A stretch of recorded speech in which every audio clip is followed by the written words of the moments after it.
Great. Amazing. So future food. I'm a biohacker. So what I'm interested in, how to optimize not just lifespan, but health span. People spend on average 13% of their life in suboptimal condition with degenerative diseases. And if you think of your life, like average life expectancy is like 85 years. So the moment you retire, it doesn't look very good for most people.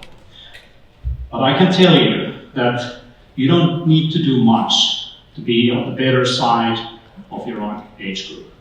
Not much. You just exercise a little bit more, you eat a little bit more healthy, you sleep more, you manage stress, and you're already on the way. But most people don't do this. But it's obvious that if you don't make space for wellness, eventually you will have to make space for illness. What is biohacking? Biohacking is health span optimization. So the healthy years in your life, not just lifespan, not being on drugs and in all kinds of therapies and whatever to keep you alive. It's about health. And I think you all can agree with me that it's much cheaper to invest in wellness and health than it is to treat illness, right? So most people who are interested in biohacking, the way how you optimize human biology for longevity, is they come to it because they want better cognitive performance, better energy, maybe they have brain fog, maybe they have stress, and they start to optimize their sleep. How many of you have some kind of wearable, like a Oura Ring or some kind of wristband or so to track your sleep or exercise or steps? That's kind of the gateway drug. As you get older, you become more and more interested in metabolic health, nervous system health, cardiovascular health, and how to prevent disease. I'm 42, and 10 years ago, I looked actually much older than I look right now. Most people think I'm maybe like 30 or something like this. And it's not only looks, it's also biological. So in different aging tests, also looking at my biomarkers, blood values, I'm in a better place than 10 years ago. And the way how I have achieved this is to look at myself as a computer, as a biological computer. How can I optimize this biological machinery? And just like in businesses, you have key performance indicators. As a biohacker, I'm looking at what are the key performance indicators for my health, my body, etc. And the objective way to look at it is that you gather data, not just from wearables, but lab work and so on. And you can go much deeper with genetics, etc., epigenetics, looking at how your biology is responding to the environment. And we use latest scientific understanding, what is the highest likelihood of producing a positive outcome in terms of your health. And in the end, it's all about lifestyle medicine. What is lifestyle medicine? It's changing your lifestyle so that it works in the long run in your favor. Here is some of my data. This is like just the tip of the iceberg. I have measured hundreds of biomarkers for over a decade. What you can see here is lab work that most doctors would say, these values are within reference range. So there's nothing to be treated in any of these.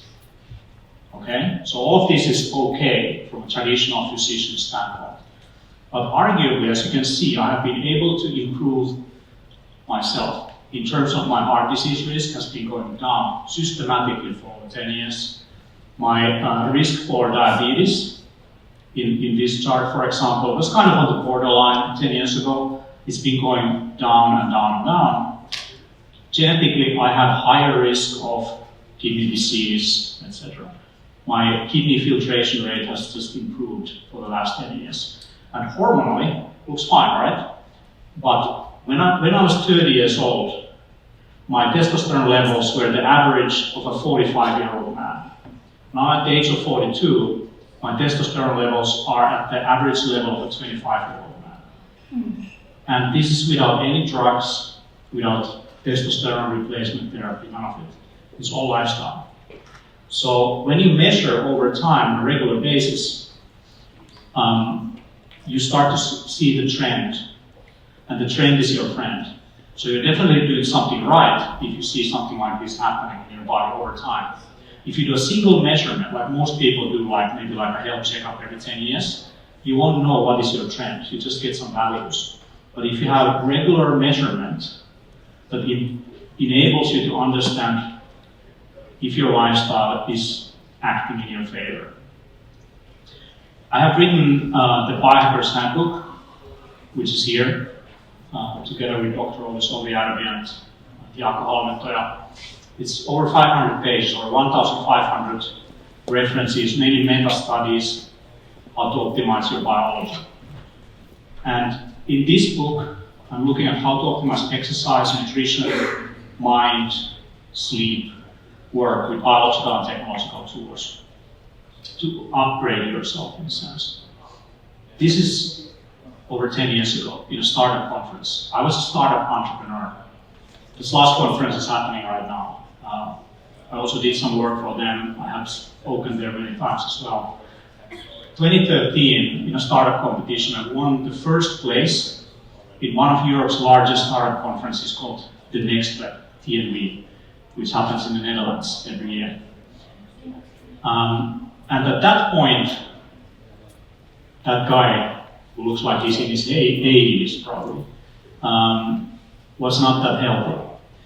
And over 60% of entrepreneurs have signs of burnout within 2 years when they work for those venture capitalists.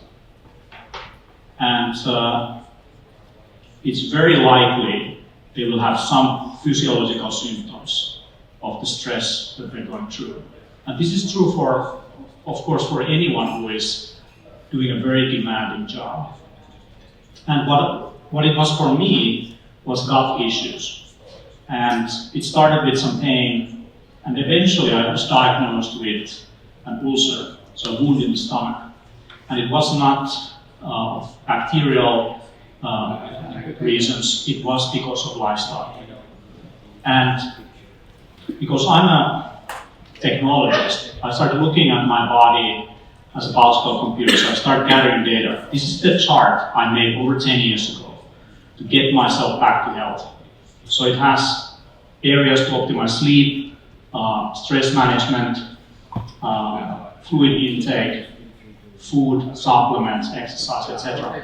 The main idea here was that I had created an imbalance in my system and my body was not able to recover from it. Your body is absolutely able to get out of most situations if you give it the right tools. So my idea was to restore the balance so that my body can heal. And this came as out of desperation. So I had been prescribed drugs to treat myself. And those were just, masking the symptoms, but the fatigue was still there. And so, because I don't trust gurus, I don't trust anyone's opinion, I went straight to the medical literature.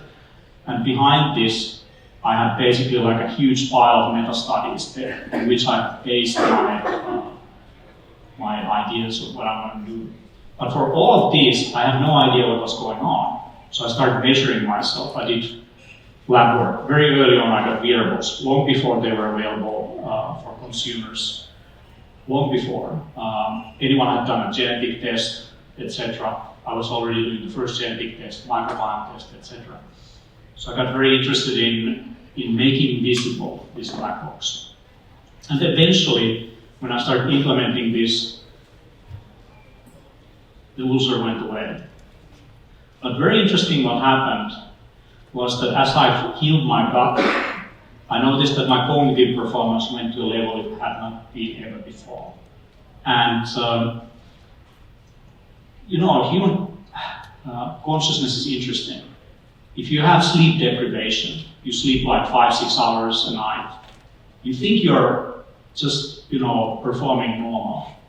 But as you get out of it and you start sleeping 8 hours a night, you start to see how actually tired you were all those years. It's the same for inflammation in your body.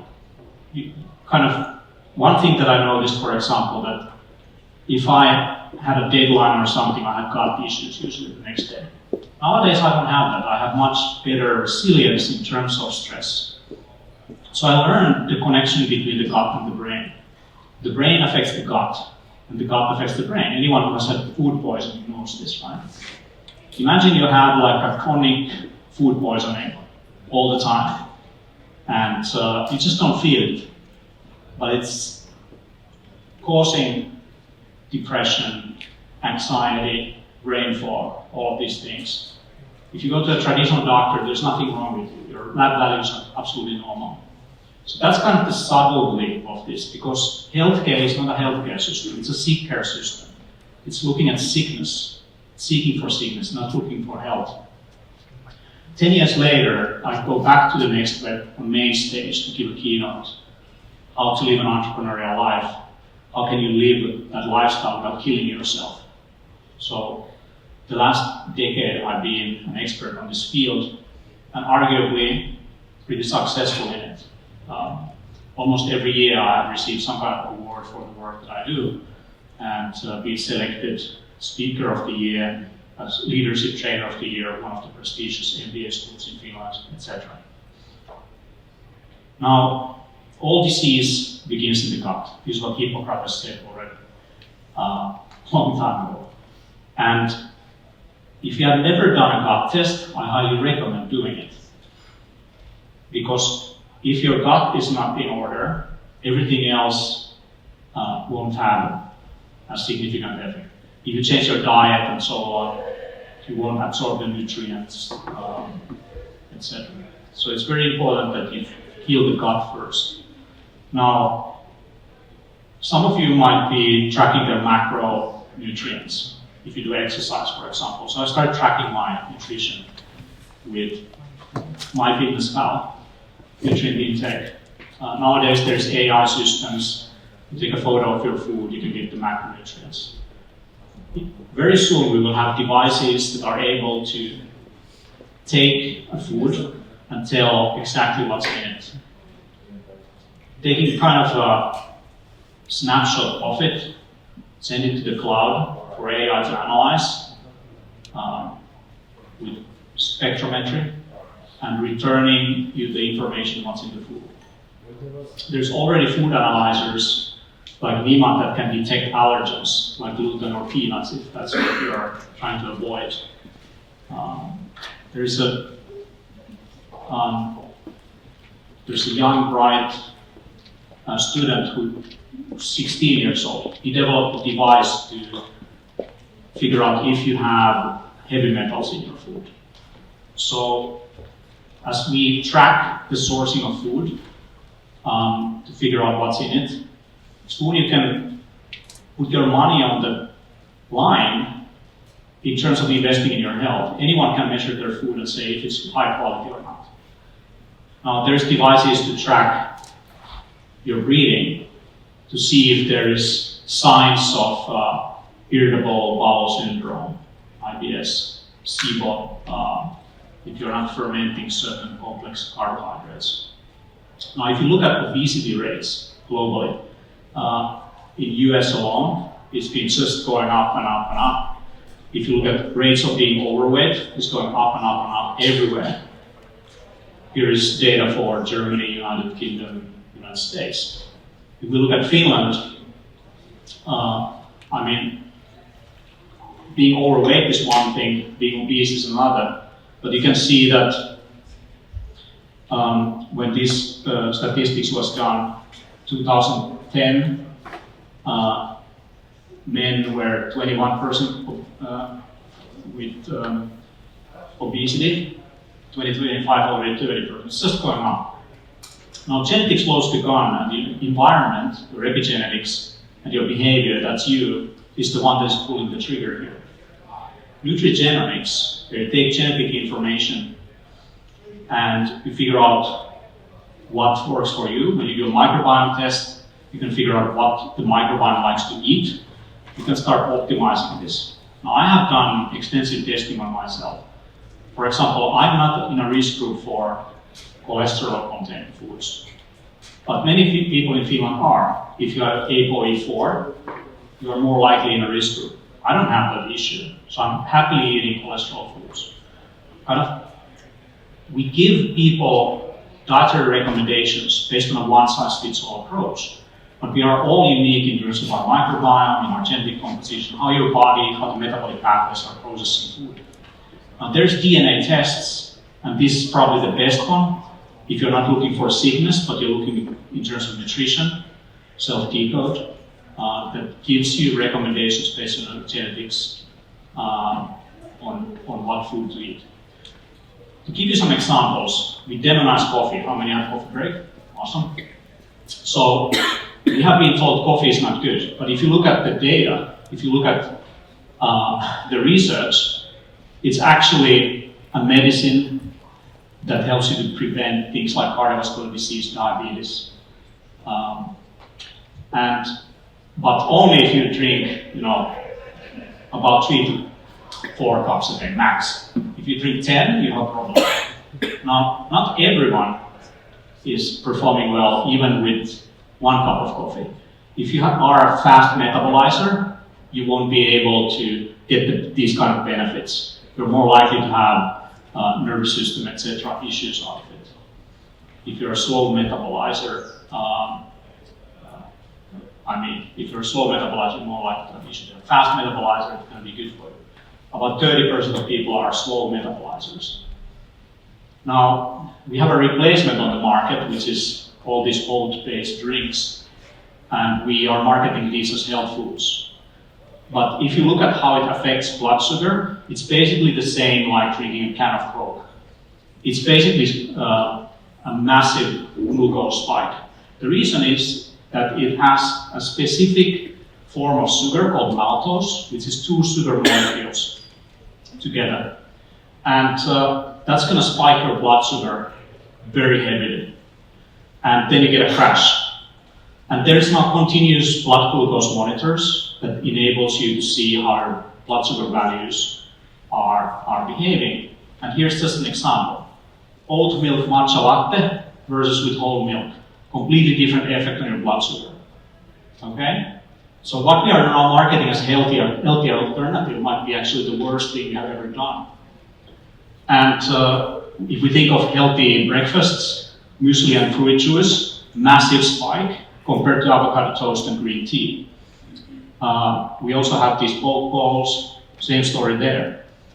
Now you can also affect your blood sugar values by choosing in what sequence you are having carbohydrates. So if you have some protein and fiber first, you're going to dampen these kind of effects.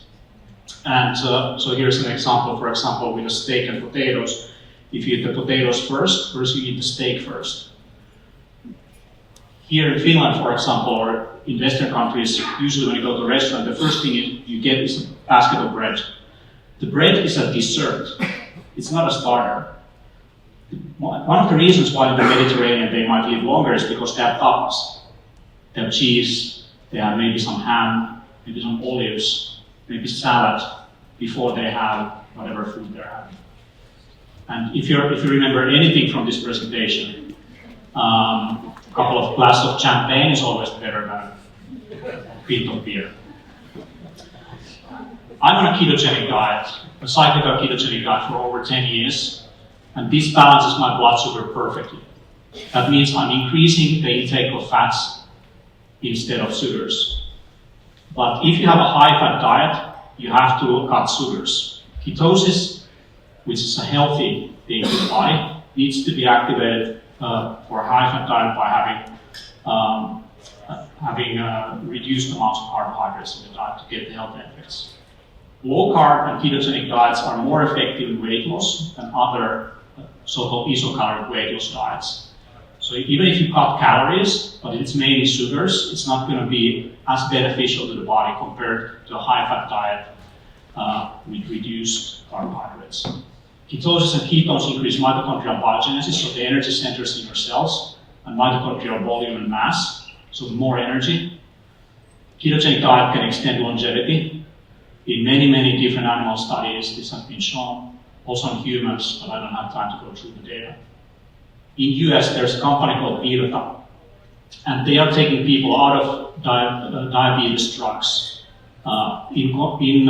under observation of doctors by using ketogenic diet in a controlled manner. All blood markers improve, all. Now, there's devices in the market like Lumen that enables you to breathe into this device, and it will tell you if you're burning fats or carbohydrates. And of course, you don't want to be burning carbs most of the time. I have developed a new application called Whole Habits, and this application itself is based on a nutrition test that measures over 30 biomarkers, mainly nutritional biomarkers like minerals, vitamins, hormones, and amino acids, and some longevity molecules like NAD. If you go to a traditional lab, my lab values will be normal. But if I'm optimizing longevity, I want to optimize my nutritional intake. I want to have adequate amounts of things like magnesium, B vitamins, zinc, selenium, etc. And for behavior change, this application is based on you showing your lifestyle. So it's promoting healthy lifestyle, and by sharing what you're doing, you're more likely to get good results compared to just having the data alone. So that's called Whole Habits. It's a free app download from the App Store. I have a few kits, a few books. If you want to start your biking journey, I'm happy to help you. I'm also organizing Whole Life Summit, which will be over 3,000 people in Estonia, 14 and 15 of June. And the topic is the longevity gold rush. And I've been doing that conference for over 10 years now. We have 10th anniversary in Finland actually last summer. And my next book is called The Resilient Being, how to increase resilience in your life from the level of a single cell up to the whole organism. And that's coming out this Christmas. So check out the URLs, take a photo,